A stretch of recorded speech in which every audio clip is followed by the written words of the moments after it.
এক আল্লাহর বান্দা ঘুমের মধ্যে স্বপ্ন দেখতেছেন, সে রাস্তার মধ্যে চলছে, হঠাৎ পিছনে তাকিয়ে দেখেন বিশাল বড় একটা বাঘ তাকে ধরার জন্য ধাওয়া করতেছে। জীবনের ভয়ে দৌড়াইতেছে দৌড়াইতেছে দৌড়াইতেছে, সামনে গিয়া বড় একটা গাছ পেয়েছে, গাছের মধ্যে চেপে বসেছে। গাছের মধ্যে চেপে বসার পর বাঘটা দেখে গাছের গোড়ায় এসে অপেক্ষায় রয়েছে, নামলেই যেন তারে ধরে ফেলে দিবে। ভয়ে তার কম্পন শুরু হয়ে গেল, আমি এখন করব কি? হঠাৎ তাকিয়ে দেখেন যেই ডালে বসা সেই ডালের গোড়াটা নিচে, আর ডালের গোড়ায় দুটি ইঁদুর, একটা সাদা ইঁদুর কাটতে কাটতে যখন হাফসিয়া যায় তখন কালো ইঁদুরটা কাটতে শুরু করে দেয়। কালোটা কাটতে কাটতে যখন হাফসিয়া যায় সাদাটা কাটতে শুরু করে দেয়। উনি চিন্তা করে সর্বনাশ, আমি যদি এখনই পড়ে যাই তাইলে পড়বো কোন জায়গায়? নিচে তাকায় দেখে বড় একটা গর্ত, গর্তের মধ্যে বড় একটা অজগর সাপ তারে খাওয়ার জন্য হাঁ করে আছে। ভয়ে থরথর করে কম্পন শুরু হয়ে গেল। উপর দিকে তাকায় দেখেন উপরে একটা মৌমাছির চাক, এক ফোঁট করে যেন মধুগুলো গড়ে গড়ে পড়তেছে। জিব্বাটা বের করে দিয়ে আছেন, জিব্বায় মধু খাচ্ছে। এমন মুহূর্তে তার ঘুমটা ভেঙে গিয়েছে। আল্লাহর ওলি দরবারে হাজির হয়ে গিয়েছেন, গিয়া বলেন, হুজুর আজকেই রাত্রে আমি ভয়াবহ একটা স্বপ্ন দেখেছি, আমার জন্য আপনি এর ফয়সালা বলেন। আল্লাহর বান্দাকে বলছেন, তুমি স্বপ্ন দেখো নাই, সত্যি দেখেছ, বাস্তব দেখেছ। প্রত্যেকটা মানুষের পিছনে এইভাবে আজরাইল ধাওয়া করতেছে।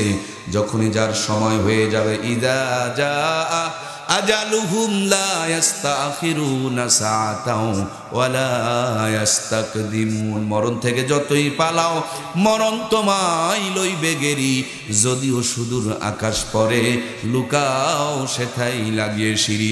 আমার আল্লাহ তাআলা বলছেন, যত তুমি চেষ্টা করো কোনোভাবেই মৃত্যুর হাত থেকে রেহাই পাবা না।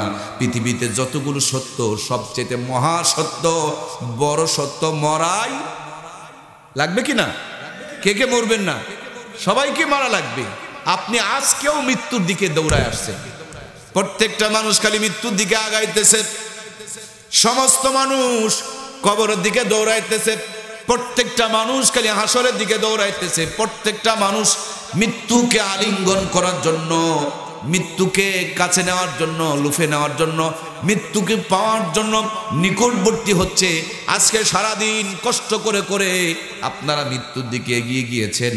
রাতের বেলা সেকেন্ডের প্রত্যেকটা কাঁটা আপনাকে আমাকে মৃত্যুর দিকে কাছে নিয়ে যাচ্ছে। যখন যার সময় হয়ে যাবে, একটা সেকেন্ড এদিক ওদিক হবে না, মুহূর্তের মধ্যে আজরাইল এসে জানটা কবজ করে নিবে। এই জন্য প্রিয় ভাইয়ের, আল্লাহ তাআলা পরিবর্তন হতে বলেছেন মৃত্যুর আগে। আর আমাদের দেশে পরিবর্তন বানায় মরার পরে। আমাদের দেশে নামাজের জন্য যদি দাওয়াত দেওয়া হয়, পরিবর্তনের জন্য যদি দাওয়াত দেওয়া হয়, কি সুন্দর করে উত্তর দেয়, বলে আমার কাপড় ঠিক নাই, শরীর পাক নাই, 60 বছরেও কাপড় ঠিক নাই, 50 বছরেও কাপড় ঠিক নাই, 70 বছরে অনেক বুড়া মানুষ আছে, চার দোকানে খালি বিড়ি টানে আর টিভির মধ্যে তাকায় থাকে। এরকম আছে না নাই?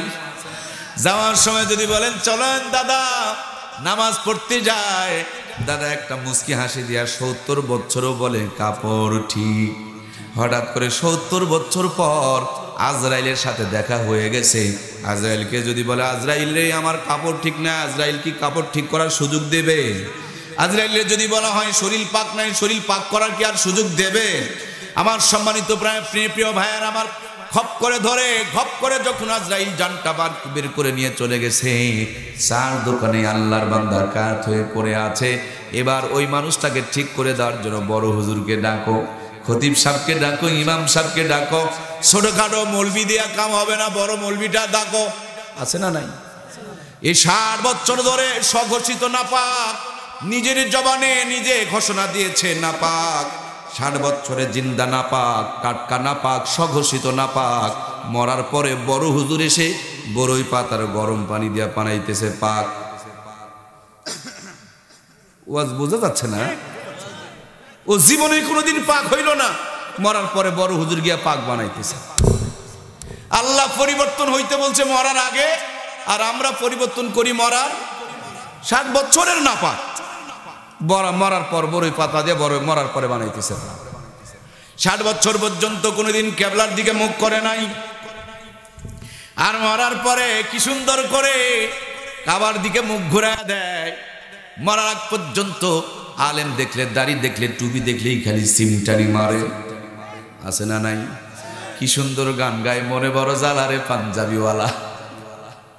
পাঞ্জাবিওয়ালা দেখে তার মনে জ্বালা হয়, মুচারু তাসারু মদারু আর গাদারু দেখে ওর মনে কোনো জ্বালা। মন খারাপ করলেন নাকি? ওগুলো দেখে কোনো জ্বালা হয় না। 100 মেয়েকে দর্শন করেছে, সেঞ্চুরি অর্জন করে মিষ্টি খাচ্ছে, কোনো দিন ওর মুখ থেকে এগুলো শুনতে পাবেন না। খালি দাড়ি টুপিওয়ালা মৌলবিওয়ালার কোন জায়গায় কি করছে না করছে, এই যেন বিচারের একটা মানদণ্ড দেওয়া হয়েছে। এরকম কিছু সামার আমাদের সমাজে আছে না নাই? চামার বলতেও লজ্জা হয়, চামার বলবে আমাকে অপমান করা হলো, আমি এত নিচু নয়।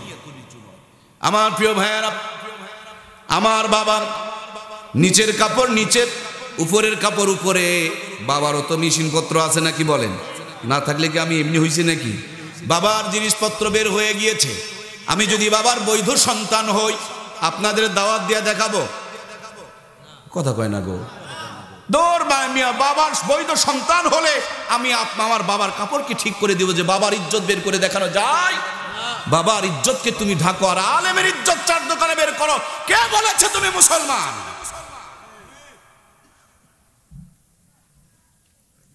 ওয়াজ বুঝতে পারছেন কি? তোমার বাবার ইজ্জত ঢাকো আর আলেমের ইজ্জত চার দোকানে বের করো। কে বলেছে তুমি মুসলমান? তোমার ছেলে অন্যায় করলে চার দোকানে গল্প হয় না। তোমার বউ অন্যায় করলে চার দোকানে গল্প হয় না। তোমার ভাই অন্যায় করলে চার দোকানে গল্প হয় না।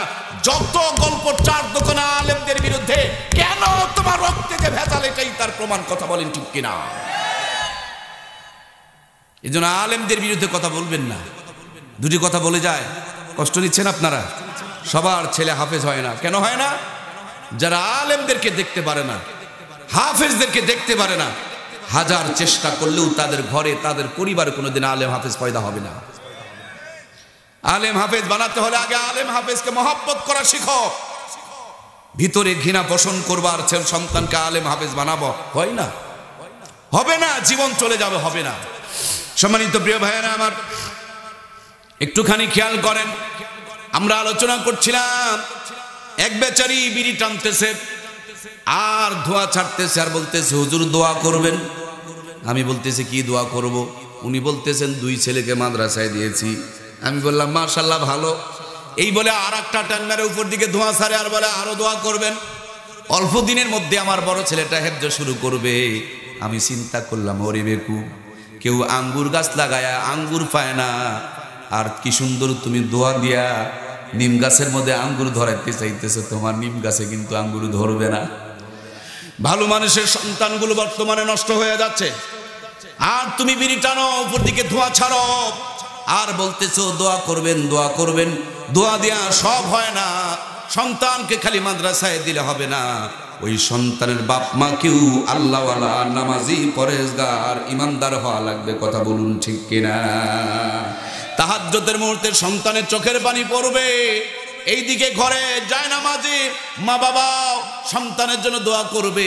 দুদিক থেকে যখন রহমতের দরজায় ঢেউ লেগে যাবে, অল্প দিনের মধ্যে তোমার আমার সন্তান ভালো হয়ে যাবে, আলেম হয়ে যাবে, হাফেজ হয়ে যাবে।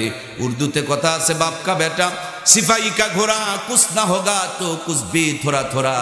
তোমার বাপের বেটা বলতে একটা কথা, তুমি যদি বিড়িখোর হও তোমার ছেলে হবে সিগারেটখোর, তুমি সিগারেটখোর হলে তোমার ছেলে হবে গাঁজাখোর, তুমি গাঁজাখোর হলে যেহেতু জামানা আপডেট হয়ে যাচ্ছে, উন্নতি হওয়া তো লাগবে, সুতরাং তুমি গাঁজাখোর হলে তোমার ছেলে ফেনসিডিল হবে। বন্ধু, ভালো যদি কিছু পেতে চাও নিজে আগে ভালো হও। ভালো না হয়ে ভালো কামনা করা যায়? পরমের সাথে আকাম কুকাম করবা আর তোমার মেয়েটা, তোমার বউটা পবিত্র থাকবে, এটা কোনোদিন হতে পারে? হারাম অন্যায় করবা, হারাম পথ উপার্জন করবা, আর তোমার বউ তোমাকে রাতের বেলা বুকে জড়িয়ে নিয়ে ঘুমাবে, সেটা কোনোদিন হয়? এই জন্য প্রাণপ্রিয় ভাইয়েরা আমার, আপনাদের কাছে বিনয়ের সঙ্গে যে আহ্বানটুকু জানাতে চাই, ভালো করলেই ভালো পাওয়া যায়। আমাদের সমাজে আমরা ভালো করতে রাজি নাই, কিন্তু কেমনে ভালো পাওয়া যায় এইটা নিয়ে আমরা ব্যস্ত হয়ে পড়েছি, ঠিক কিনা?